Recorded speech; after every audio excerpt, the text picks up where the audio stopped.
చెప్పి, ఇదిగో ప్రజలందరికీ కలుగబోవు మహా సంతోషకరమైన సువర్తమానం నేను మీకు తెలియజేయుచున్నాను. దావీదు పట్టణమందు నేడు రక్షకుడు మీ కొరకు పుట్టి ఉన్నాడు. దేవునికి స్తోత్రం. ఇక్కడ తూర్పు దశకు జ్ఞానులు యెరూషలేమునకు రాకమునుపే ప్రజలందరికీ కలుగబోచున్న మహా సంతోషకరమైన సువర్తమానం, పరలోకపు దూత సమూహం దిగి వచ్చి కొంతమంది గొర్రెల కాపరులకు ఆ వార్త తెలియపరిచినప్పుడు ఇలా చెప్పారు: ప్రజలందరికీ కలుగబోచున్న మహా సంతోషకరమైన సువర్తమానం. ఇది అందరూ అండర్లైన్ చేసుకోవాలి. ఎందుకు తెలుసా? ఈ కార్యం ఆ దూతలు పలికి ఇప్పటికీ 2000 సంవత్సరాలు అయింది కదా.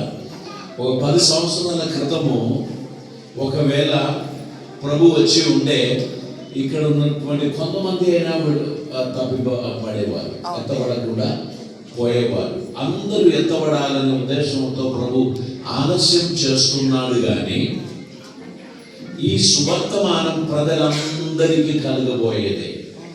భారతదేశంలో మనం ఈరోజు మైనారిటీ అని అందరూ అనుకుంటున్నారు.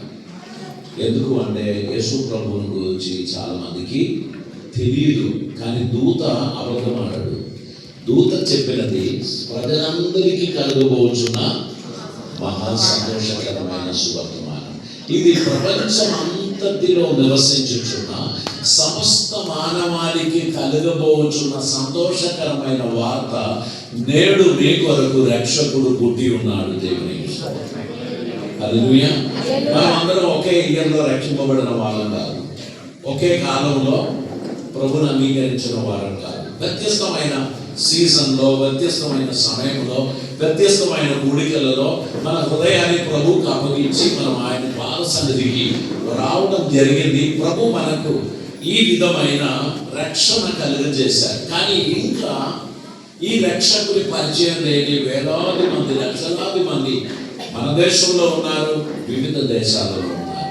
కాబట్టి దూత అలనాడు పలికిన ప్రవచనం ఇంకా పూర్తిగా నెరవేరలేదు. ప్రజలందరికీ కలుగబోచున్న మహా సంతోషకరమైన ఈ గొర్రెల కాపర్లకు ఒక ప్రాబ్లం ఉంది. పట్టణంలో ఏది జరిగినా వాళ్ళకు తెలియదు. ఎందుకంటే వారు పట్టణానికి సంబంధం లేకుండా అడవులలో, చెట్ల మధ్యలో, మైదానములలో గొర్రెలను మేపుతూ తిరిగేటువంటి వారు. పట్టణంలో ఏదైనా కార్యం జరిగి అందరికీ తెలిసిన తర్వాత ఎవరో చెప్పి తెలుసుకోవలసిన విషయము ఎవరికి తెలియక మునుపే పరలోకపు దూతలు దిగి వచ్చి వారికి తెలియపరిచారు. అంటే దేవుడు ఎంత గొప్ప ప్రణాళిక వారి మధ్యలో దేవుడు చూపించారు. ఈరోజు మనం ధ్యానం చేయబోతున్నటువంటి విషయం ఏంటంటే, యేసుక్రీస్తు క్రిస్మస్లో నంబర్ 1. యేసు ప్రభు లేకుండా క్రిస్మస్ లేదు. హల్లెలూయా. ఈరోజు క్రిస్మస్ అంటే లైటింగ్స్, పెయింటింగ్స్, పలహారాలు, కొత్త వస్త్రాలు, సంబరాలు కదా, సందడి, ఇటువంటి వాటితో నిండుకొని ఉన్నది. కానీ క్రిస్మస్ లో ప్రభు ముఖ్యం. హల్లెలూయా. ప్రభు లేని క్రిస్మస్ అది వ్యర్థమైన క్రిస్మస్. పాశ్చాత్య దేశంలో కొన్ని దేశాలలో ఎక్స్మస్ అంటారు. ఎక్స్మస్ అంటే అదేంటో వాళ్ళకి తెలియదు. మనం కూడా కొందరు దాన్ని చెప్పుచున్నారు. ఎక్స్మస్ ఎక్స్మస్ అని క్రైస్తవులు ఎవరు చెప్పకూడదు. ఎక్స్రే అంటే ఏంటండి? అదొకరే. దానికి ఒక పేరు ఇప్పుడు వరకు కూడా కనిపెట్టలేదు. అందుకే దాన్ని ఎక్స్రే అని పెట్టారు. యేసుక్రీస్తుని జననం ఎక్స్మస్ కాదు, క్రిస్మస్. క్రీస్తు జన్మించాడు అనేదే దాని ప్రత్యేకత. మీ కొరకు రక్షకుడు పుట్టి ఉన్నాడు. ఎక్కడైనా రక్షకుడు పుడతాడా? పుట్టడు. ఎక్కడైనా రాజు పుడతాడా? పుట్టడు. రాజకుమారులు పుడతారు. రాజకుమారులు పుట్టి పెద్దవాడై రాజుగారు పట్టాభిషేకం ఇచ్చి తన కిరీటము, ఉంగరము ఆ కుమారునికి ఇచ్చినప్పుడు ఆయన మహారాజు అవుతారు. అప్పుడు వరకు పుట్టిన శిశువును ఏమని పిలుస్తారు? రాజకుమారుడు. తూర్పు దేశపు జ్ఞానులు హేరోదు రాజు దగ్గరికి వచ్చి అడిగిన ప్రశ్న, యూదులకు రాజువుగా పుట్టినవాడు ఎక్కడున్నాడు? హేరోదు అంటున్నాడు, నేను యూదులకు రాజువుగా ఉండగా మరొకడెక్కడ పుడతాడు? వెంటనే అక్కడ ఉన్న జ్ఞానులందరినీ పిలిచి, యూదులకు రాజు ఎక్కడ పుడతాడు అన్నప్పుడు వారి గ్రంథాలన్నీ తిరిగేసి వారు చెప్పారు, ఎఫ్రాతాలో కదా, బేత్లెహేములో ఆ రాజు పుడతాడు అని చెప్పారు. కనుక యేసు పుట్టినప్పుడే రాజుగా పుట్టాడు. అందుకే తూర్పు దేశపు జ్ఞానులు బంగారమును తీసుకొచ్చి ఆయనకు అర్పించారు. రాజు పుట్టినప్పుడు బంగారం, ఓ ప్రవక్త పుట్టినప్పుడు బోళము, ఓ యాజకుడు పుట్టినప్పుడు సాంబ్రాణి. ఇలా అర్పించే 3 గుంపులు తూర్పు దేశం నుంచి బయలుదేరి వచ్చారు. వారు వచ్చి రాజుగారిని అడుగుతున్నాడు, తూర్పు దేశ యూదులకు రాజు ఎక్కడ పుడతాడు? అతనికి తెలియదు. మొత్తానికి జ్ఞానుల ద్వారా వివరం తెలుసుకొని చెప్పాడు, మీరు వెళ్ళి ఆ రాజుగారికి నమస్కారం చేసి వచ్చి నాకు కూడా చెప్పండి, నేను కూడా వెళ్ళి నమస్కరించాలే కదా. పాపం అమాయకులు నమ్మి వెళ్ళారు. రాత్రి స్వప్నమందు దేవుడు చెప్పకపోతే తిరిగి ఏరో దగ్గరికి వెళ్ళేవారు, ఎందుకంటే వారు మాట తప్పనేవారు. కానీ దేవుని ఆత్మ దర్శనమందు వారితో చెప్పారు, మీరు తిరిగి హేరోదు దగ్గరికి వెళ్ళకూడదు, వారు వేరొక మార్గమున వెళ్ళిపోయారు అని మనం చూస్తున్నాం. చూడండి, యేసుక్రీస్తుని జననం కేవలం సంబరాలు మాత్రమే కాదు. సంబరాలు ఓకే, కానీ దానికంటే ప్రాముఖ్యంగా ఏముండాలి? ఆయనను ఆరాధించే హృదయాలు కావాలి. క్రిస్మస్ అనగా క్రీస్తును ఆరాధించడం.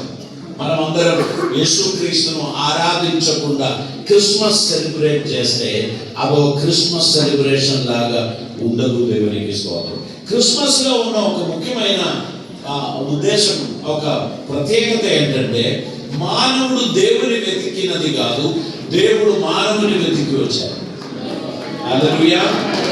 మనము దేవుని వెతికి అనేక మంది అనేక స్థలాలకు తీర్థయాత్రలు చేస్తారు. కానీ క్రిస్మస్ లో మానవుని వెతికి దేవుడు దిగి వచ్చాడు, మానవునిగా జన్మించాడు, ఆయన మనుషుల మధ్య నివసించాడు. మానవుని ఆశీర్వదించడానికి ప్రభు స్వయాన దిగి వచ్చినటువంటిది క్రిస్మస్.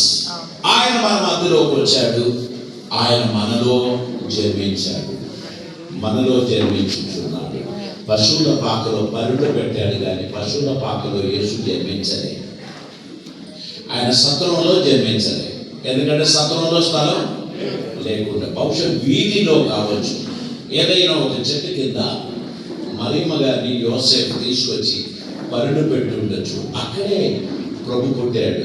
పుట్టినప్పుడు ఆ శిశువును తీసుకుపోయి పశువుల పాకలో పరుడు పెట్టడం జరిగింది. సో ఆయన అట్టడుగు స్థాయిలో ఉన్న మనుషులను కూడా రక్షించడానికి అట్టడుగు స్థాయి కలిగిన వాడిగా జన్మించాడు. ఇక ప్రభు రక్షించని ఎవ్వరూ ఉండకూడదు. సువర్తమానం తెలియపరచడానికి ఆయన జనన సమయంలో పరలోకపు దూత సమూహం వచ్చి సర్వోన్నతమైన స్థలములలో దేవునికి మహిమయు, భూమి మీద తనకిష్టులైన మనుషులకు సమాధానం కలుగును గాక అని వచ్చి చెప్పిన ఆ వింతైన ఆ శుభవర్తమానం విని ఈ గొల్ల కాపర్లందరూ ఆశ్చర్యంగా లేచారు.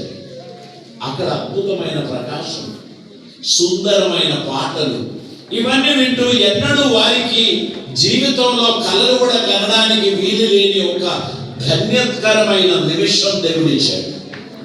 అదిగో ఇదే మీ మానవాళి, ఒక పొత్తిగుడ్డలతో చుట్టబడి పశువుల పాకలో పరుండబడిన శిశువును మీరు చూస్తారు అని ఆ గొర్రెల కాపర్లకు చెప్పిన మాటను బట్టి వారు వెంటనే లేచి అక్కడికి వస్తే నిజమే, పొత్తిగుడ్డలతో చుట్టబడి పశువుల పాకలో ఆ శిశువుని చూసి వారు నమస్కరించి వెళ్ళారు. వారు ఏం తీసుకొచ్చారు? వెండి తీసుకురాలే, బంగారం తీసుకురాలే, వారు ఏమీ తీసుకురాలేదు, కానీ వారు విశ్వసించారు, నమ్మారు. ఏమని? ఆ దూత చెప్పిన మాటను విశ్వాసం అర్పించినందుకు వారు వచ్చి ఆ అద్భుత శిశువును చూచి వారు వెళ్ళడం జరిగింది. దేవునికి స్తోత్రం. కనుక క్రిస్మస్ మన జీవితంలో ఏంటి అని అంటే, యోహాను సువార్తికుడు 1వ అధ్యాయం 14వ వచనంలో చాలా స్పష్టంగా ఆ విషయాన్ని మనకు తెలియపరుస్తున్నారు. ఆ వాక్యము శరీరధారి అయి కృపా సత్య సంపూర్ణుడై మన మధ్య నివసించను. ఏ వాక్యం? ఆది యందు వాక్యం ఉండను, వాక్యం దేవుని యందు ఉండను, వాక్యం దేవుడై ఉండను. ఆ వాక్యం కృపా సత్య సంపూర్ణుడై మన మధ్య నివసించాడు. దేవునికి స్తోత్రం. ఆది యందు భూమికి పునాది వేయబడక మునుపే తండ్రి యొద్ద ఉండిన ఆ వాక్యం, సమస్తము కలుగునుగాక అని పలికినప్పుడు తండ్రితో కూడా ఉండి కలుగజేసిన ఆ వాక్యం ఇప్పుడు కృపా సత్య సంపూర్ణుడై శరీరధారి అయి మన మధ్యలో జన్మించాడు. అదే యేసుక్రీస్తుని జననం.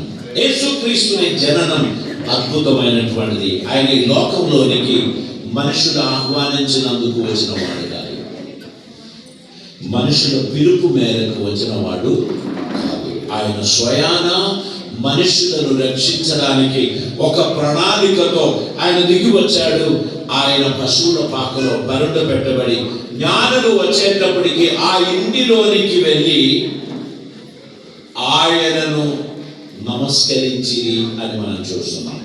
తల్లి అయిన మరియమ్మతో పాటు ఆ శిశువుని చూచి వారు సాగిలపడి వారిని నమస్కరించిరి అని లేదు, వారు సాగిలపడి ఆయనను పూజించిరి. తర్వాత ఏమంటున్నారు?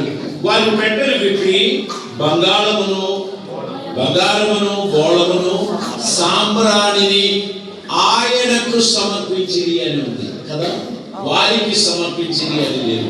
ఇప్పుడు చిన్న శిశువును తీసుకొని ఎవరైనా తల్లులు కూర్చొని ఉండే వెళ్ళిన వారు బహుమానం తల్లికి ఇస్తారా, బిడ్డకి ఇస్తారా? తల్లికే ఇస్తారు. అమ్మా ఇదిగో చిన్న బహుమానం అని చెప్పి ఇస్తారు. కానీ ఇక్కడ బైబిల్లో ఏం తప్పు జరగలే. అక్కడ చాలా స్పష్టంగా చెప్తున్నారు, సాగిలపడి ఆయనను పూజించిరి, ఆయనకు సమర్పించిరి. ఎందుకంటే ఆరాధన మూర్తి, ఆరాధనకు యోగ్యుడు ఆయన ఒకడే. ఇన్ని సంవత్సరాలు మనం ప్రసంగం చేసుకుంటూ తిరిగాము. యేసు ఒక్కడే మన మధ్యవర్తి, యేసు ఒక్కడే మన రక్షకుడు, యేసు ఒక్కడే పాప పరిహారకుడు అని చెప్పుకుంటూ వస్తే క్యాథలిక్స్ మనల్ని ఎగతాళి చేశారు. కానీ ఈ సంవత్సరం పోపు గారు వెల్లడిపరిచారు, మరియమ్మకు రక్షకునితో పాలు లేదు, మరియమ్మ పాపాలు క్షమించే పాత్ర కాదు, ఆమె మనుష్య జాతికి చెందిన వ్యక్తి, రక్షకురాలు కాదు అని చెప్పారు. అంటే ఇప్పుడు క్రైస్తవ సమూహం ఎంత మోసపోయారు కదా, మనందరూ వెలివేశారు. ఈ సత్యాన్ని బోధించినందుకు నా డాడీని అలనాడు సురియన్ ఆర్థోడాక్స్ చర్చ్ నుంచి వెలివేశారు. యేసే ఆరాధనకి యోగ్యుడు, యేసే పాపములు పరిహరించడానికి యోగ్యుడు అని మా తండ్రి చెప్పిన కారణాన గెట్ అని చెప్పాడు. ఇంకోసారి ఈ కడప తొక్కద్దు అని చెప్పి బయటికి పంపించారు. 60 సంవత్సరాలు యేసుక్రీస్తుని వాక్యం పట్టుకొని కేరళ రాష్ట్రంలో ఇటు అటు తిరుగాడుచు ప్రసంగం చేసి ఆయన నిత్య రాజ్యంలోనికి వెళ్ళిపోయాడు. అప్పుడు సమాజం ఆయనను వెలివేశారు. ఈరోజు వారు దుఃఖిస్తున్నారు. ఈ కారణం పేరట మరియమ్మను పూజించిన వారందరూ ఏమైపోయారు? మరియమ్మకు ప్రార్థన చేసిన వారందరూ ఏమైపోయారు? ఆమె మధ్యవర్తి కాదు అని ప్రకటించినది పోపు గారు కదా. అలాగైతే ఇక్కడ దూతలు చెప్పిన మాటలు అక్షరాల నెరవేరుతుంది. దేవునికి స్తోత్రం. ఆయనే మీ రక్షకుడు. తూర్పు దేశపు జ్ఞానులు వచ్చి ఆయనకు సమర్పించారు, ఆయనను పూజించారు. మనోనేత్రములు వెలిగింపబడకపోతే సత్యాన్ని మనుషులు అంగీకరించారు. ఇన్ని సంవత్సరాల తర్వాత ఇప్పుడు క్రైస్తవ సమాజం యేసుక్రీస్తు నిజమైన రక్షకుడు అనే సత్యాన్ని అంగీకరిస్తున్నారు కనుక మన దేవునికి స్తోత్రం చేయాలి. ఇక్కడ ఒక ప్రవచనం నెరవేర్పు జరుగుతున్నది. అంత్యకాలమందు నేను సమస్త జనులపై నా ఆత్మను కుమ్మరించదను. ఆ ఆత్మ కుమ్మరింపు జరుగుతున్న కారణాన మనుషుల మనోనేత్రములు తెలుస్తున్నారు, వారి సత్యాన్ని అంగీకరిస్తున్నారు, అందరూ యేసు వైపు తిరుగుతున్నారు. దేవునికి హల్లెలూయా. ఇంతకాలముగా యేసయ్యను ప్రకటించిన మీరు నేను సిగ్గుపడనక్కర్లేదు. మనం ప్రసంగించిందే నిజమైన మాట. హల్లెలూయా. మనల్ని చూసి ఎగతాళి చేసిన వారు ఇప్పుడు తలదించుకొని తిరుగుతున్నారు. మనం వారిని ప్రశ్నించడం లేదు. ఎందుకు తెలుసా? ఒకరిని రెచ్చగొట్టి మనం సాధించేది ఏమున్నది? సత్యాన్ని మరి అంగీకరించాలి. దేవునికి స్తోత్రం. అంతే కదా. మనకు ఒకరితో పోటీ లేదు, మనకు ఒకరిని రెచ్చగొట్టాల్సిన అవసరం లేదు. అందరూ సత్యం ఎరగాలి అనేది దైవ చిత్తం. దేవుడు ఆ కార్యం జరిగిస్తున్నాడు. అందుకు మనం సంతోషిస్తున్నాం. దేవునికి మనం స్తోత్రం చెల్లిస్తున్నాం. చూడండి, యేసుక్రీస్తు ఈ లోకానికి వచ్చాడు. ఆయన ఎలా వచ్చాడు అని ఒక చిన్న ఎగ్జాంపుల్ నేను చెప్తాను. ఒక పెద్ద హాల్లో అనేక మంచాలు, ఆ మంచాలన్నింటిలో రోగులు, మనుషులు రావడానికి భయపడుతున్న రోగం, అంటువ్యాధులు. అటువంటి ఒక రోగుల వార్డులోనికి స్టెథోస్కోప్ పట్టుకొని ఒక డాక్టర్ గారు వస్తే మనం ఏమనుకుంటాం? అబ్బా, ఎంతో గొప్ప త్యాగం, తన ప్రాణాన్ని కూడా లెక్క చేయకుండా ఈ మనుషులను రక్షించడానికి ఆ పుణ్య మనిషి దిగి వచ్చారు అని అంటారు. యేసు ప్రభు పరలోకపు మహిమను విడిచి, తండ్రి కుడిపార్శ్వమందు కూర్చుంటున్న పదవిని విడిచి, వేషంలో ఒక మనిషిగా ఆయన అవతారం ఎత్తి ఈ లోకంలోనికి జన్మించి వచ్చినది ఎందుకని ఆయన నోటి ద్వారా పలికాడు, నేను పాపులను వెతికి రక్షించడానికి మనిషి కుమారుడు వచ్చాడు. పాపాత్ములను రక్షించడానికే ప్రభు వచ్చాడు. ప్రాబ్లమ్స్ సాల్వ్ చేయడానికి ప్రభు వచ్చాడని అనుకోకండి. పాపానికి పరిహారం చేయడానికి వచ్చాడు, పాపానికి ప్రాయశ్చిత్తం చేయడానికి వచ్చాడు, పాపానికి శిక్ష విధించడానికి వచ్చాడు. పాపమునకు శిక్ష మరణం. ఆ మరణం పొంది మరణ భయంలో జీవించిన మనకు జీవాన్ని ప్రసాదించాడు. హల్లెలూయా. మనమందరం పొందవలసిన ఆ మరణము ఆయన తన శరీరంలో వహించి మన కోసం నిత్య జీవాన్ని ఆయన ఎక్స్చేంజ్ చేశాడు. ఆయనకు కలిగినది నిత్య జీవం, అది మనకిచ్చాడు. మనం పొందవలసిన మరణాన్ని ఆయన పొందాడు. ఆయనను దేవుడు పాపముగా చేసెను. పాపానికి శిక్ష మరణం. కనుక యేసు ప్రభు వారు ఈ లోకానికి వచ్చి మీ కొరకు నా కొరకు ప్రాయశ్చిత్త పరిమరణం పొంది మనల్ని రక్షించడానికి ప్రభు అద్భుతమైన కార్యాన్ని చేశాడు. ఇప్పుడు మనం మత్తయి సువార్త 1వ అధ్యాయం 21వ వచనంలోనికి మనం వస్తామండి. ఆమె ఒక కుమారుని కనును, ఆమె ప్రజలను తమ పాపము నుండి ఆయనే రక్షించును. 21వ వచనంలో ఆమె యొక్క కుమారుని కనును, తన ప్రజలను వారి పాపముల నుండి ఆయనే రక్షించును గనుక ఆయనకు యేసు అనే పేరు పెట్టబడింది. ప్రజల పాపము నుండి విమోచించడానికి ప్రభు వచ్చాడు. కొంతమంది అంటారు, ప్రభు నమ్మండి మీ సమస్యలన్నీ పోతాయి, ప్రభు నమ్మండి మీ రోగాలన్నీ పోతాయి, ప్రభు నమ్మండి మీ అప్పుల బాధలన్నీ పోతాయి, ప్రభు నమ్మండి మీకు అన్ని మేలే. ఆయన నోటి నుంచి ఏనాడు ఆ మాట చెప్పలేదు. ఇది మనం ఎక్కడి నుంచి తయారు చేశామో నాకు ఇంకా ఆశ్చర్యంగా ఆయన చెప్పాడు, లోకంలో మీకు శ్రమలు కలుగును, ధైర్యం తెచ్చుకోండి, నేను లోకాన్ని జయించాను. మీకు శ్రమలు ఉంటాయి కానీ అవి ఫైనల్ కాదు.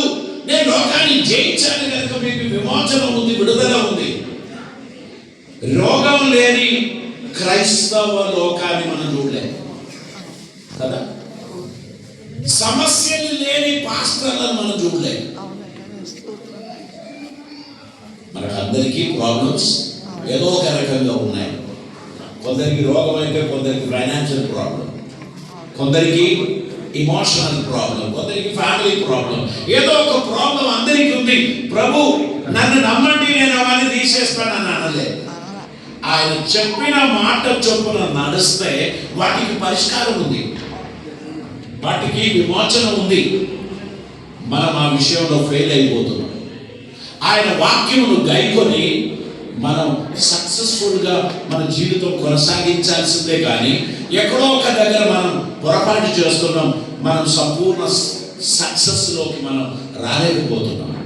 ప్రభు ఎప్పుడు కూడా నీతిమంతునికి కలుగు ఆపదలు అనేకమన్నారు. ప్రభు నమ్మండి, అన్ని పోతాయని ఎవరికి చెప్పగలరు? ప్రజలో ఇదేదో ప్రాస్పెరిటీ మాత్రం ఇచ్చేటువంటి మార్గం కాదు. క్రైస్తవ్యంలో కష్టం ఉంటుంది, నష్టం ఉంటుంది, కానీ దేవుడు విడిపిస్తాడు.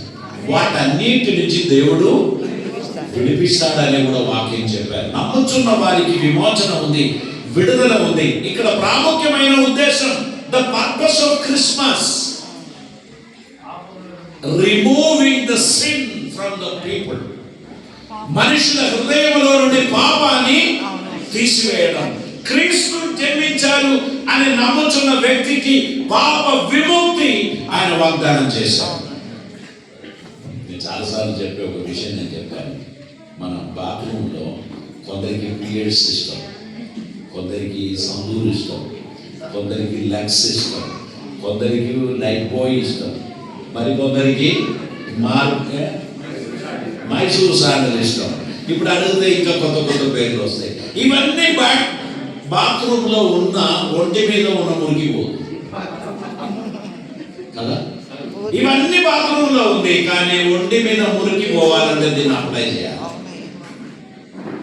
కనీసం 3 రోజులకు ఒకసారి అయినా స్నానం చేస్తేనే మురికిపోదు. యేసుక్రీస్తు పాప పరిహారకుడు అనే విషయం ఇంకా లోకంలో చాలా మందికి తెలియదు. వారి పాపాన్ని పరిహరించడానికి, దోషాలు పోవడానికి అనేక స్థలములలో తిరుగులాడుచున్నారు. వారి మంచివారు, వారికి సత్యం తెలియదు కనుక ప్రతి సంవత్సరం ఒక్కొక్క పరీక్ష వారు చేస్తారు. ఒక పరీక్ష, ఒక టెస్ట్. ఈసారి ఇక్కడికి పోదాం, వచ్చేసారి అక్కడికి పోదాం అని వారు పోతున్నారు. ఎందుకంటే ఎవరి ద్వారా రక్షణ కలుగుతుందో, ఎవరి ద్వారా పాప విముక్తి కలుగుతుందో, ఎవరి ద్వారా మోక్షం దొరుకుతుందో తెలియదు కనుక వారు అలాగే ట్రై చేస్తూ వెళ్తున్నారు. పరమ సత్యం ఇప్పుడు ఎవరి దగ్గర ఉంది? మన దగ్గర ఉంది. మన నోరు దగ్గర. మనకు సత్యం తెలుసు కానీ మనం చెప్పం కదా. మనం చెప్పాలంటే ఇట్లాంటి ఫెస్టివల్స్ రావాలి, అప్పుడు మైక్ పెట్టి మనం అలంకారాలతో మనం 4 మాటలు చెప్తాం. కానీ క్రిస్మస్ సీజన్ అయిపోతే మళ్ళీ మనం కనబడేది ఈస్టర్ సీజన్లో. ఆ తర్వాత సువార్త చెప్పడానికి మనకి సమయం ఎక్కడ? యేసుక్రీస్తు జన్మించాడు, పాప పరిహారకుడు అనే సత్యం తెలుసుకున్న మనం ఎంత మౌనం పాటించడం ఎంత అధర్మం. We have to share this good news to our friends and our families. మన కుటుంబానికి, మన స్నేహితులకు ఈ పరమ సత్యాన్ని మనం వివరించి చెబుతూ ఉండగా వారు ఈ సత్యంలోనికి నడిపింపబడతారు. దేవునికి స్తోత్రం. యేసుక్రీస్తు ప్రాబ్లమ్స్ రిమూవ్ చేయడానికి రాలేదు, కానీ పాపాన్ని రిమూవ్ చేయడానికి వచ్చాడు. ఎంతకాలం కొరకు? 3 నెలలకో 30 సంవత్సరాలకో కాదు, శాశ్వతంగా దానిని నిర్మూలన చేయడానికి వచ్చాడు. పాప విముక్తి కలుగజేయడానికి సమర్థుడు ఆయన ఒక్కడే. ఆయన మన జీవితంలోనికి వచ్చాడు.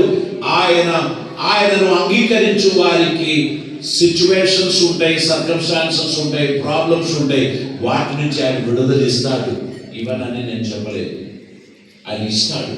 కానీ వాటికంటే ప్రాముఖ్యం మన పాపములను కడిగి మనల్ని పవిత్రులుగా చేయడానికి ఆయన ఇష్టపడుతున్నాడు. దేవునికి స్తోత్రం. మన హృదయాలకు మార్పు కలుగజేయడానికి దేవుడు ఇష్టపడుతున్నాడు. ఒకప్పుడు మనం భయంకరమైన ముక్కోపిగా ఉండే, యేసుక్రీస్తును అంగీకరించిన తర్వాత క్రమక్రమేణా మనలో నుంచి ఆ కోపం మటుమాయమైపోయింది. కొందరు అడుగుతారు, వీడు ఇట్లెట్లా తయారైండు కదా, అబ్బో వాని గురించి నాకు బాగా తెలుసు. కానీ మనం ఏం చేయలే. యేసుక్రీస్తుని ప్రేమ మనలో నింపే కొద్ది ఇందులో ఉన్న వాక్యం బయటికి పోయింది. వాక్యం కాదు, వాక్యం. మనలో ఉండిన ఆ శూన్యత అది బయటికి పోయి ప్రభు ప్రేమ మనలో ఎంత నింపబడుతుందో అంత మనలో ఇతరులను ప్రేమించాలి, ఇతరులకు సహాయపడాలి, ఇతరులకు ప్రోత్సాహకరంగా ఉండాలి అనేటువంటిది మనలోకి వస్తుంది. ప్రభు ఎంత తక్కువ మనలో ఎంటర్ అయ్యాడో అంత మన గర్వం, మన అహం ఇవన్నీ మనలో ఉంటాయి. ప్రభు పరిపూర్ణంగా మనలో ప్రవేశిస్తే మనలో నుంచి ఈ పనికి మాలినవన్నీ బయటికి పోతాయి. అప్పుడు నేనే గొప్ప, నేనే ప్రథమ వ్యక్తి అనే ఫీలింగ్ మనకు ఉండదు. ఈ శిష్యుల మధ్యలో కూడా ఒక వాగ్వాదం వచ్చింది. మనలో అసలు పెద్ద ఎవరు, మనలో నాయకులు ఎవరు? ఈ తర్కం జరుగుతూ ఉండగా ప్రభు వచ్చాడు. అక్కడ జరిగిన తర్కం నేను తర్వాత ఎప్పుడైనా పాస్టర్స్ మీటింగ్ లో మాట్లాడతా, కానీ ఇప్పుడు ప్రభు వచ్చి చెప్పిన కన్క్లూషన్ చెప్తాను. మీలో గొప్పవాడు అందరికీ పరిచారకుడు కావాలి,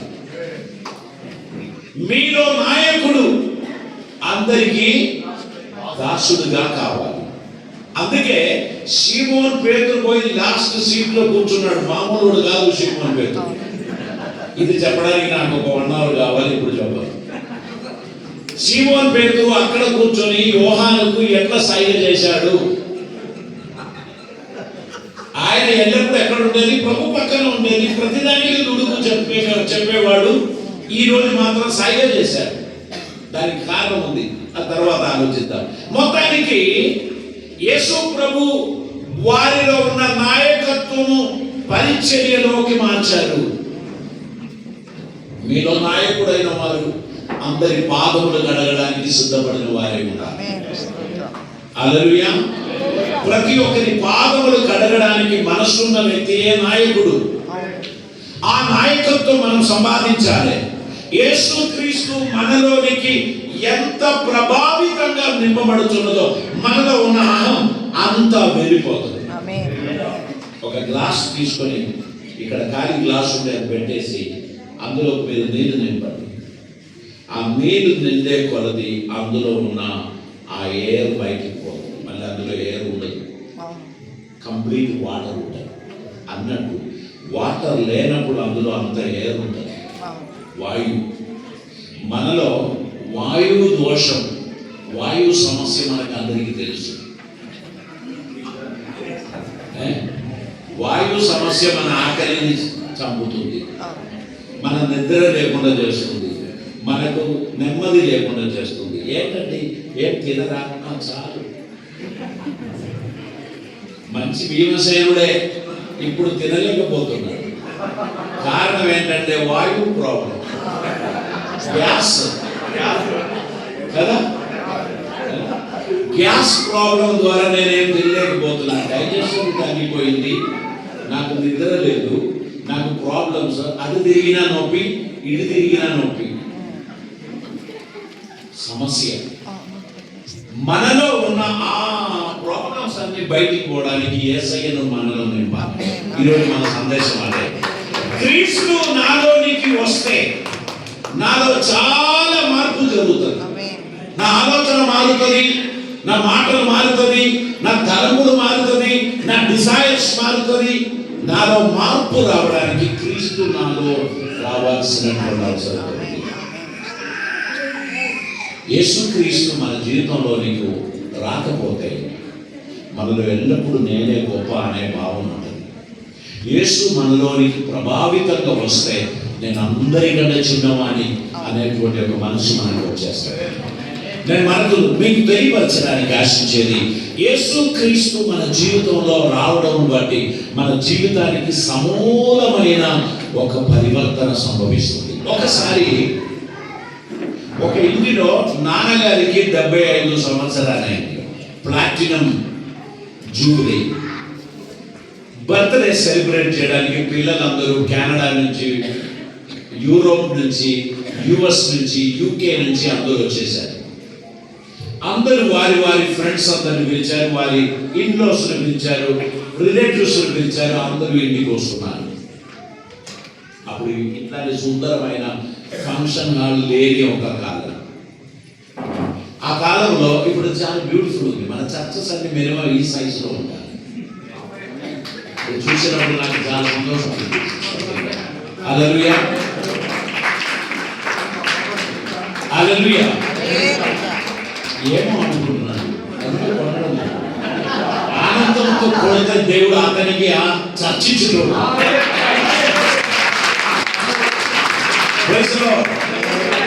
అయితే పిల్లలందరూ వచ్చారు, అందరూ ఆహ్వానిస్తున్నారు. డాడీని ఒక మంచి చైర్లో ఆ ముందు గదిలో కూర్చోబెట్టారు. అందరూ వస్తున్నారు. పెద్దబాబు రిలేటివ్స్ అందరూ ఆయన రూమ్కి పోయారు, చిన్నబాబు రిలేటివ్స్ అందరూ ఆయన రూమ్కి పోయారు, పాప వాళ్ళ రిలేటివ్స్ అందరూ.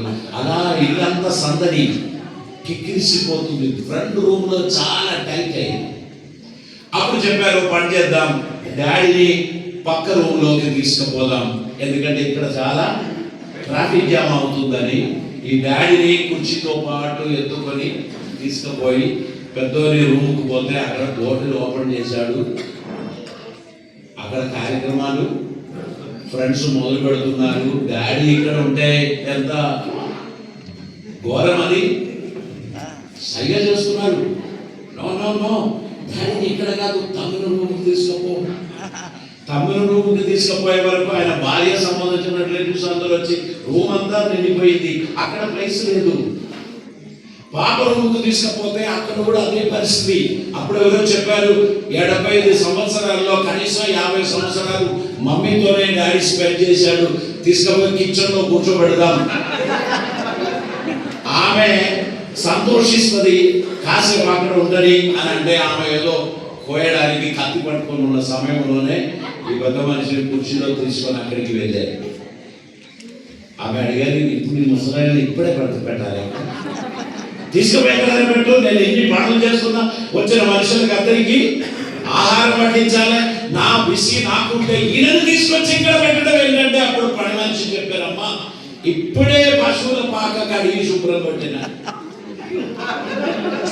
దాని బయట కట్టిన, అది ఆరింది, చాలా బాగుంది, అయ్యగారిని మనం అక్కడ తీసుకుపోయి పెడదాం. అందరు కలిసి ఈ కుర్చీలో అయ్యగారిని తీసుకుపోయి పశువుల శాలలో కూర్చోబెట్టారు. లోపల ఆయన పేరట బర్త్డే జరుగుతుంది. ఆయన పేరట ఉన్న ఫంక్షన్ జరుగుతుంటే ఆయన ఎక్కడ ఉన్నాడు? బయట పశువులను కట్టేటువంటి పాకలో తీసుకుపోయి కూర్చోబెట్టారు. ఈ రోజు చాలా మంది సెలబ్రేట్ చేస్తున్న క్రిస్మస్ లో యేసు క్రిస్మస్ సెంటర్ లో ఉన్నాడా? మనకు తిండి, మనకు బట్టలు, మనకు ఆర్భాటాలు, మనకు తోరణాలు, మనకు టపకాయలు, ఇవన్నీ మనకి ఇంపార్టెంట్. యేసు ఎక్కడ? అక్కడ బయట. దైవ సేవకులారా, ఈ సంవత్సరం యేసయ్యతో పాటు నడుస్తున్నాను. యేసయ్యను నా హృదయంలోనికి స్వీకరించి యేసయ్యతో పాటు నేను నడవడం ప్రారంభించే ఆయన నా రక్షకుడు అని నేను నా జీవితం ద్వారా ప్రూవ్ చేయడానికి ఆశించినట్లయితే క్రీస్తు సంతోషించే క్రిస్మస్ ఇది. 2025లో ప్రజలందరూ క్రిస్మస్ అద్భుతంగా సెలబ్రేట్ చేశారని పరలోకం సంతోషిస్తాను. ఆర్భాటములతో, అట్టహాసములతో క్రిస్మస్ ముగించినప్పుడు క్రీస్తు లేకుండా మనం చేసేటువంటి ఆ ఆరాధనలు, ఆ కార్యక్రమాలు మన జీవితంలో ఉండకూడదు. క్రిస్మస్ లో మహా ఆనందం ప్రజలందరికీ కలగబోచున్న మహా సంతోషకరమైన శుభవర్తమానం మీకు తెలియజేయుచున్నాను. క్రిస్మస్ ఆనందం మన ముఖములో, మన హృదయములో, మన ఇంటిలో, మన సంఘములో ఖచ్చితంగా ఉండాలి. దేవుని హల్లెలూయా. క్రిస్మస్ లో యేసు క్రీస్తు సంతోషించాలి. క్రిస్మస్ ఆనందించే Christmas, Christmas meaningful Christmas. Christmas లో యేసు ఉండాలి. దీపం మంచిదే, దీపంలో నూనె లేదు. ఎలా వెలిగిస్తాం? ఎవరికి వెలుగును ఇవ్వలేదు. ప్రభు చెప్పాడు, ఆయన పరలోకానికి వెళ్ళే ముందు, you are the light of the world. మీరు లోకానికి వెలుగై ఉన్నారు. మీరు లోకానికి వెలుగై ఉన్నారు. లోకానికి వెలుగై ఉన్నవారు స్వయం వెలుగుతూ వెలుగుతూ వెలుగుతూ తగ్గిపోవాలి. ఆ వెలుగు అనేకులకు అందించాలి. మనం తగ్గిపోవాలి, ఆయన నామం తెచ్చిపోవాలి. అదే క్రిస్మస్ లో ఉన్న ప్రత్యేకత. మనం లోకాన్ని వెలిగించడానికి వచ్చాం. ఎక్కడ ఒక చిన్న కొవ్వొత్తి పెట్టినా ఆ సరౌండింగ్స్ లో ఉన్న చీకటి తొలగిపోతుంది. ఎక్కడైతే లైట్ వెలుగుతుందో అక్కడ చీకటి తొలగిపోతుంది. మీరు లోకానికి వెలుగై మీ వాడలో ఉన్నారు. మీ కుటుంబం దీపస్తంభం మీద పెట్టిన దీపమే. ఆ కోడలికి, ఆ వాడకు మీరు వెలిగివ్వడానికి దేవుడు మిమ్మల్ని తయారు చేశారు. మీరు లోకానికి ఉప్పై ఉన్నారని ప్రభు చెప్పారు. ఓ ఫంక్షన్ లో ఈరోజు అందరికి భోజనం తయారు చేశారు. ఒక క్వింటల్ రైస్, దానికి ఎన్ని కిలోల ఉప్పు ఉండొచ్చు? మ్యాక్సిమం 1 or 2 kg, అంతే కదా. ఈ సమాజం అంతటిని రుచి కల్పించడానికి దేవుడు మళ్ళీ ఉప్పుగా పెట్టారు. మనం కొన్ని కార్యాలు చేశాం, మనం అందులో లీనమైపోవాల్సిందే. కానీ నా ఉప్పుది, నా ఉప్పుది అంటే ఎవరు తీస్తారు? ఎవరు తీయరు. మీరు లీనమైపోవాల్సిందే, మీరు సమాజంలో కలిగిపోవాల్సిందే. మీరు మళ్ళీ మిమ్మల్ని గుర్తించడానికి ఎవరు ఉండకూడదు. ఎంత రుచికరమైన ఆహారం, ఉప్పు ఎక్కువైపోయినా అరుచి వస్తుంది. ఉప్పు ఎక్కువ కావద్దు, ఉప్పు ఎంతవరకు ఉండాలో అంతే ఉండాలి. మన సమాజానికి రుచి కలిగించేంత వరకే మన ప్రభావం ఉండాలి. టూ మచ్ అతి ప్రసరం మనం చేస్తే ఉప్పు చెడిపోతుంది, ఆ రుచి చెడిపోతుంది. కనుక ఉప్పు మనుషులను రుచి కలిగించడానికి దేవుడు ఇచ్చినటువంటిదే. లోకమును, క్రీస్తును పొందిన మన లోకాన్ని వెలిగించడానికి, రుచి కలిగించడానికి దేవుడు మనల్ని పెట్టారు అనేటువంటి విషయాన్ని మనం గుర్తు పెట్టుకొని మన రెస్పాన్సిబిలిటీస్ మనం చేపట్టవలసినటువంటి అవసరం. This is the season of giving. కానీ మనలో చాలా మందికి this is the season of collection కదా. మనకు చాలా మందికి ఇది గివింగ్ సీజన్ కాదు, కలెక్షన్ సీజన్. ఈ క్రిస్మస్ లో నాకెంత వచ్చింది, ఈ క్రిస్మస్ లో నాకెంత వచ్చింది. నేను కూడా వరంగల్కి వచ్చి అందరూ క్యారల్ సింగింగ్ పోతే నేను కూడా పోయాను. ఒక 1-2 years, ఎక్కువ ఒక 15-20 years. నేను పోయినప్పుడు నేను గమనించిన విషయం ఏంటంటే, ఒక అపార్ట్మెంట్లో 15 ఇళ్ళు ఉండేవి. ఆ 15 ఇళ్ళలో మన సభ్యులు ఒకరే. 2 గంటల 30 నిమిషాలకు ఆ ఇంటి దగ్గర పోయి మనం క్రీస్తు జన్మించినాడు అని మనం పాడి డబ్బు కొట్టి ఆ ఇంటి వారిని లేపినప్పుడు ఆ 15 కుటుంబాలు మనల్ని తుడుతున్నాయి. మంచి నిద్ర అప్పుడే పట్టింది. 12 గంటల వరకు చాలా మందికి నిద్ర పట్టదు. మంచి నిద్ర పట్టిన వారిని నేను పోయి ఏం చేశాను? లేపాను. నీ క్రీస్తు పుడితే నాకేంటి, ఎవడు పుడితే నాకేంటి, నన్ను డిస్టర్బ్ చేయదు. అప్పుడు నేను ఆ కార్యక్రమాన్ని మానేశాను. మా సంఘంలో క్రిస్మస్ క్యారల్స్ లేవు. యూత్ క్రిస్మస్ ఉంది, విమెన్స్ క్రిస్మస్ ఉంది, గ్రాండ్ క్రిస్మస్ ఉంది. అంతే తప్ప ఇల్లు తిరిగి పైసలు వసూలు చేసే కార్యక్రమం లేదు. హల్లెలూయా. విశ్వాసం ఉంటే మీరు కూడా ట్రై చేసి చూడొచ్చు. ఒక్కసారి తిరిగితే ఆ కాలంలో 20 సంవత్సరాల క్రితం ఒక రాత్రి అంతా ఈ డిస్టర్బెన్స్ చేసి వచ్చే లాభం 3,000, 2,000. అది మానేసినప్పుడు ప్రజలందరూ చర్చకు డబ్బులు తీసుకురావడం మొదలు.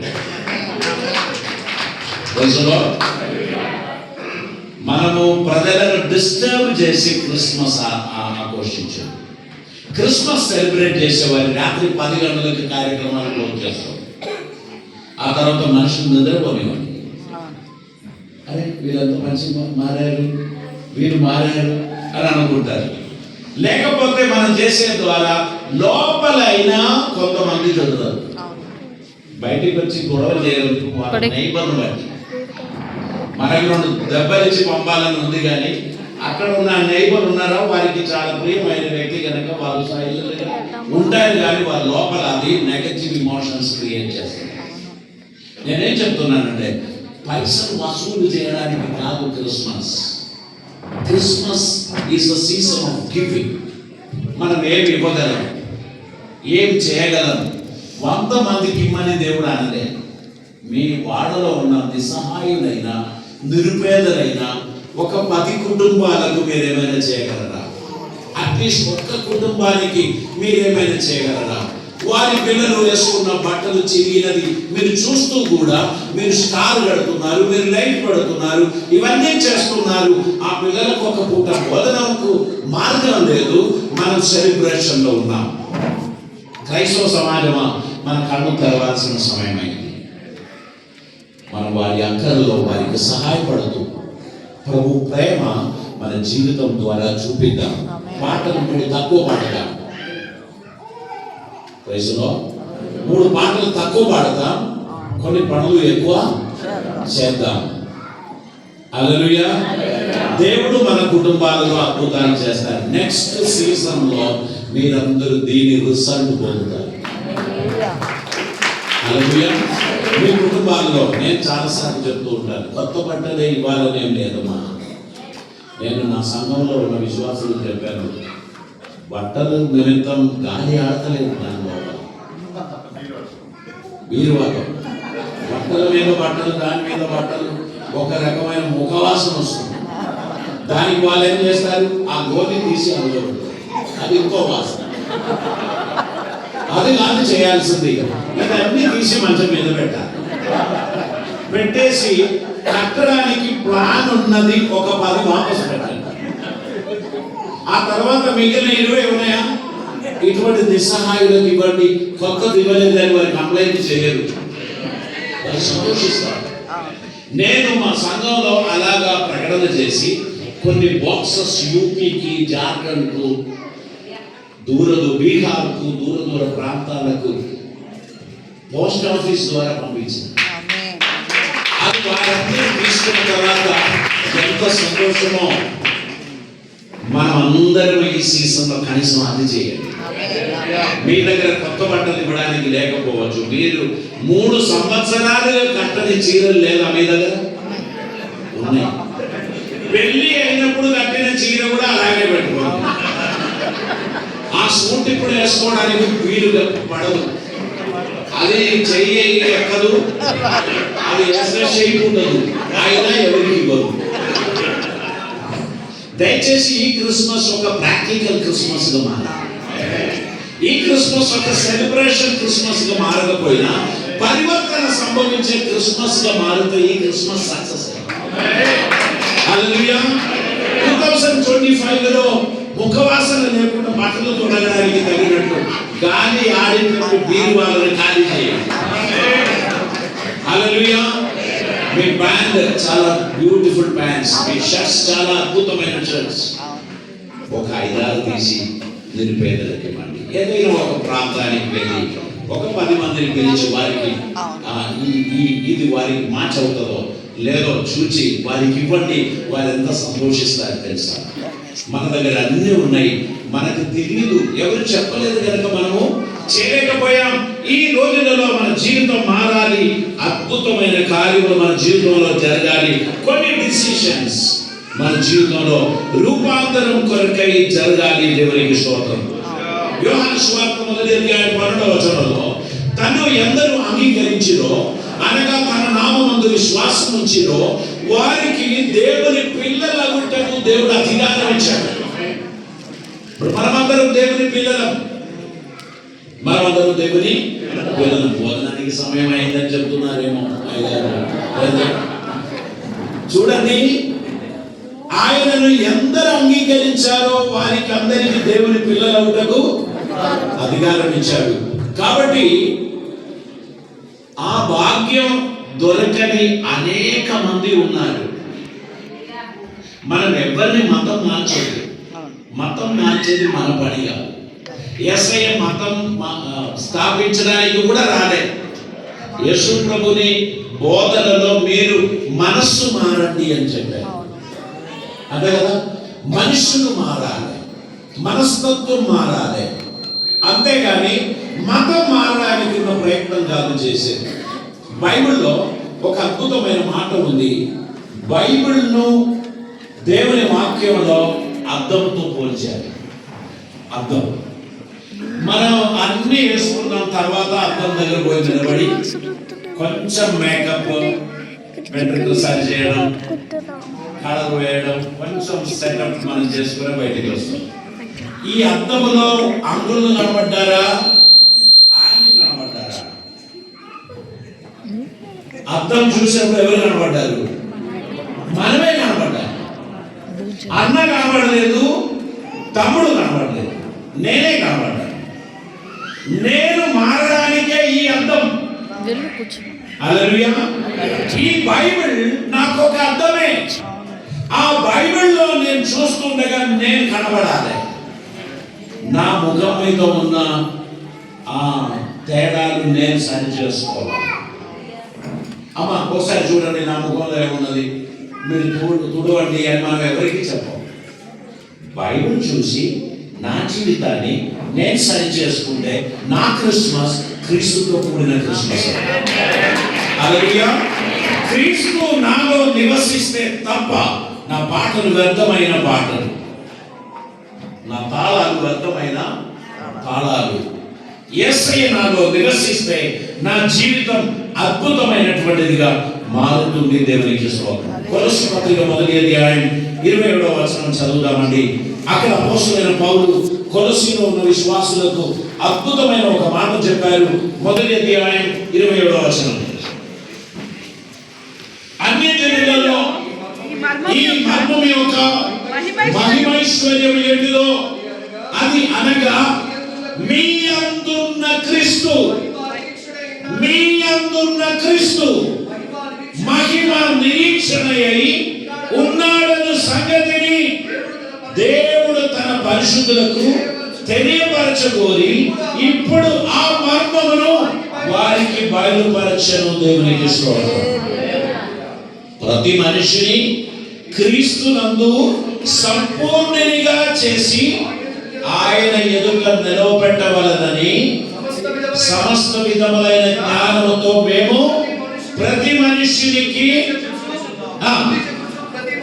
మనిషినికి బోధించుచు ఆయనను ప్రకటించుచున్నాము. దేవునికి స్తోత్రం. మీ యందున్న క్రీస్తు అని మనం చెప్పగలగాలి. నా యందున్న క్రీస్తు, నా యందున్న క్రీస్తు స్వభావం అది దేవుని మహిమగా ప్రత్యక్షపరచాలి. యేసుక్రీస్తు నా యందు లేకుండా నేను ఆయన గురించి ఎంత చెప్పినా వ్యర్థమేనండి. యేసుక్రీస్తు నా యందు నివసించుచున్నట్లయితే అది నా జీవితం ద్వారా, నా మాటల ద్వారా, నా క్రియల ద్వారా అది బయటికి రావాలి. నాలో మొదటి ట్రాన్స్ఫర్మేషన్ జరగాలి. అది ప్రజలలోనికి ఖచ్చితంగా పాకుతుంది. పరివర్తన మొదట నాలో సంభవించాలి, తర్వాత నా కుటుంబంలో ఉండాలి, తర్వాత నా సంఘంలో ఉండాలి. పరివర్తన జరగకుండా సమాజమును ప్రభావితం చేయడం మన వల్ల కాదు అనేటువంటి విషయాన్ని మనం గుర్తించుకోవాలి. మన యందున్న క్రీస్తును లోకం చూడాలి. హల్లెలూయా. ఈయన నిజమైన క్రైస్తవుడు అని లోకం మన గురించి చెప్పాలి. యేసుక్రీస్తుని ప్రేమ మనలో నిజంగా నిలిచి ఉండడానికి మన జీవితాన్ని మనం సమర్పించాల్సినటువంటి అవసరం ఉంది. Christmas is not about a calendar, ఒక డేట్ కొరకు కాదు. That is about a saviour, ఒక రక్షణ గురించి. హల్లెలూయా. క్రిస్మస్ లోకానికి పరిచయం చేసేది నూతన క్యాలెండర్ కాదు, క్రీస్తును లోకానికి పరిచయం చేయాలి.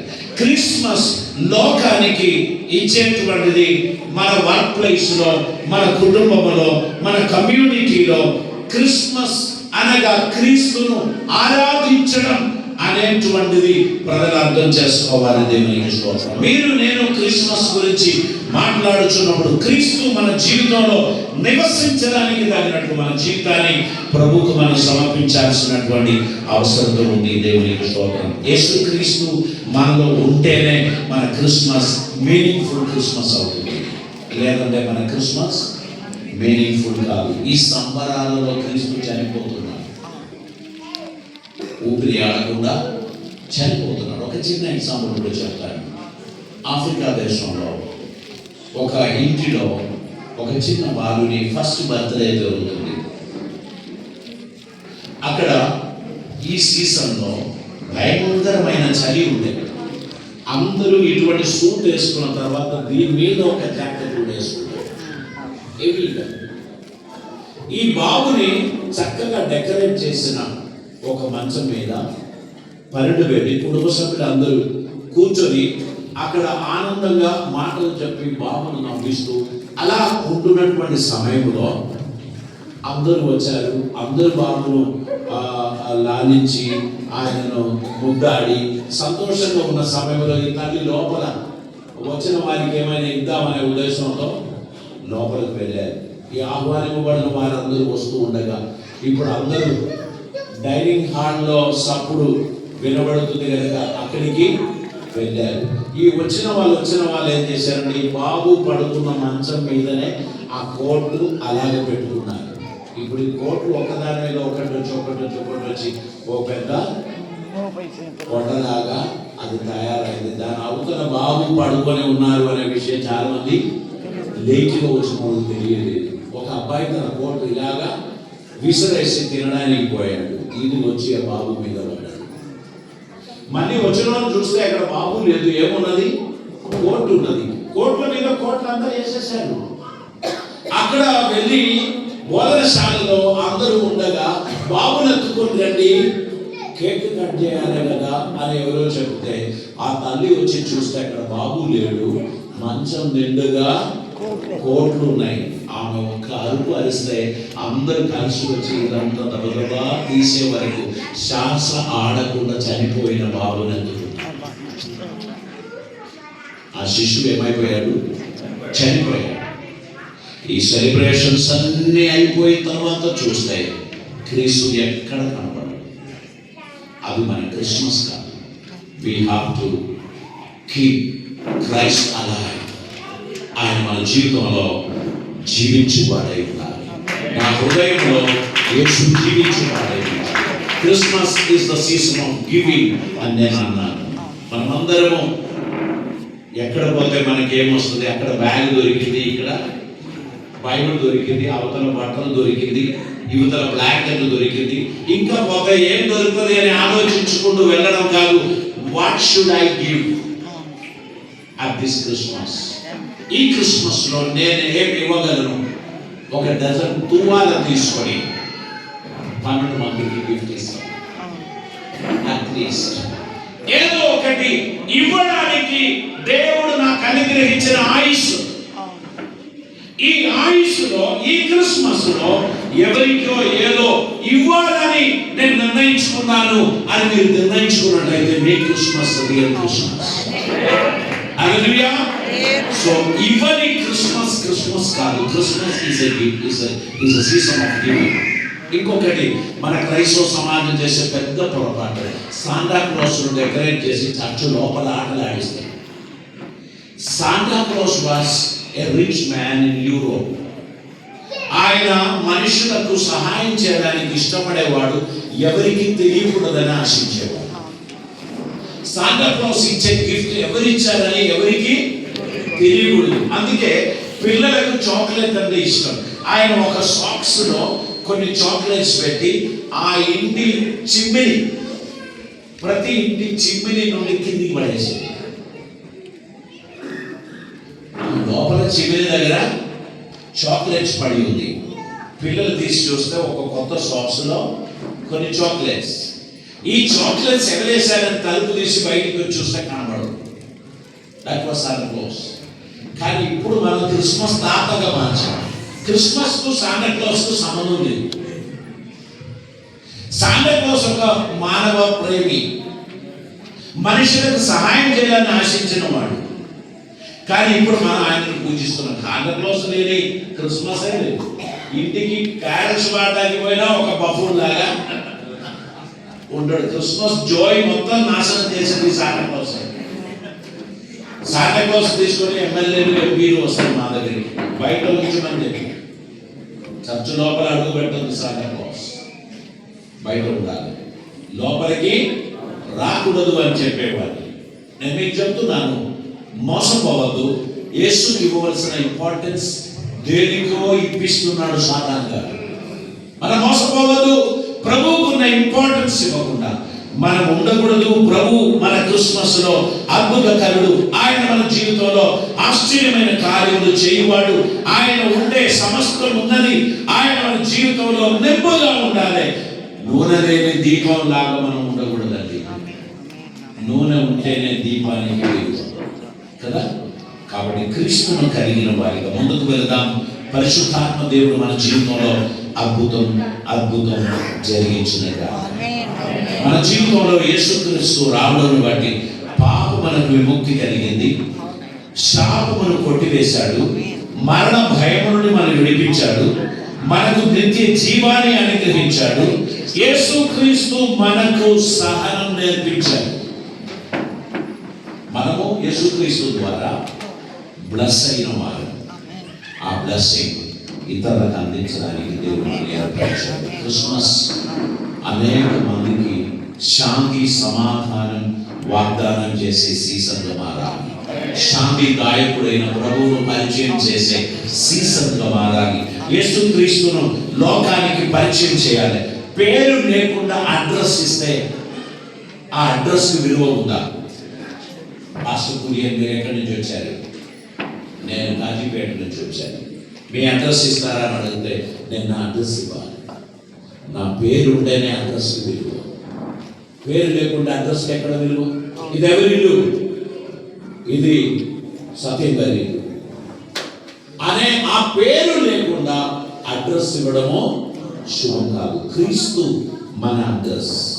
ఆయన మనకు విలువ కలిగజేసిన వాడు. ఈ రోజు మనకి ఏమైనా గుర్తింపు విలువ ఉంటే అది కేవలం యేసుక్రీస్తు ద్వారా మాత్రం మనకి కలిగినదే.